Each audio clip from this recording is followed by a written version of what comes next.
প্রবল বর্ষণ ও উজান থেকে নেমে আসা পানি প্রবেশের কারণে গত আগস্ট মাসে দেশের পূর্বাঞ্চলের বৃহত্তর ফেনীর বিস্তীর্ণ এলাকা প্লাবিত হয়। স্মরণকালের ভয়াবহ ও আকস্মিক এই প্লাবনে বাড়িঘর, স্কুল, কলেজ, মাদ্রাসা, মসজিদ, মন্দির সহ সম্পূর্ণ এলাকা তলিয়ে যায়। স্মরণকালের ফেনীর ভয়াবহ বন্যায় বিপর্যস্ত ছিল জনজীবন। মাথিয়ারা গ্রামের আবুল বাশার পরিবারের সদস্যদের বাঁচাতে স্ত্রী, ছেলে, মেয়ে সহ আশ্রয় নিয়েছিলেন পাশের মসজিদে। ভয়াবহ বন্যার পানিতে বিলীন হয়েছিল নিজের একমাত্র থাকার ঘরটি। তবে বাংলাদেশ নৌবাহিনীর সহায়তায় নতুন থাকার ঘর পেয়ে স্বস্তি ফিরেছে 50 আবুল বাশার ও তার পরিবারের।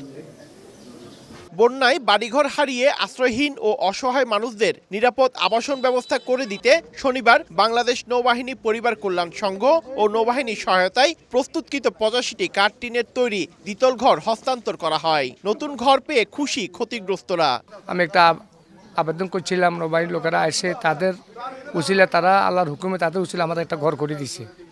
আমার মাথা গোসা আবার একটু স্থান করে দিছে। নতুন লাক্স, যা ত্বককে করে কোমল আর দেয় ব্রাইট গ্লো। ট্রাই করো লাক্স। নৌবাহিনীকে বিশেষভাবে ধন্যবাদ জানাই। প্রকৃত লোকগুলা তারা পাইতেছে। ফেনী জেলায় তারা 85টা ঘর দিচ্ছে। বাংলাদেশ নৌবাহিনীর পক্ষ থেকে একটা ঘর পাইলাম, বা আমার উপকার হইল। ওনাদের উদ্যোগে যে 2টা ঘর করে দিয়েছে, আমরা মাথিয়ারবাসী খুব খুশি হয়ে গেছি।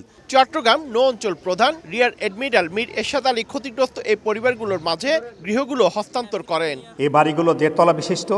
এতে করে বিগত আকস্মিক বন্যার মতো হঠাৎ যদি প্লাবন আসে, আপনারা পরিবার পরিজন নিয়ে নিজ বাড়িতেই অবস্থান করতে পারবেন ইনশাআল্লাহ।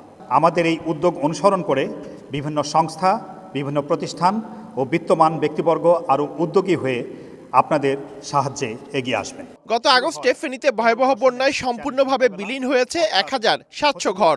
এছাড়া আংশিক ক্ষতিগ্রস্ত হয় 6500 ঘরবাড়ি। পার্থপ্রতিম বিশ্বাস, সময় সংবাদ, ফেনী।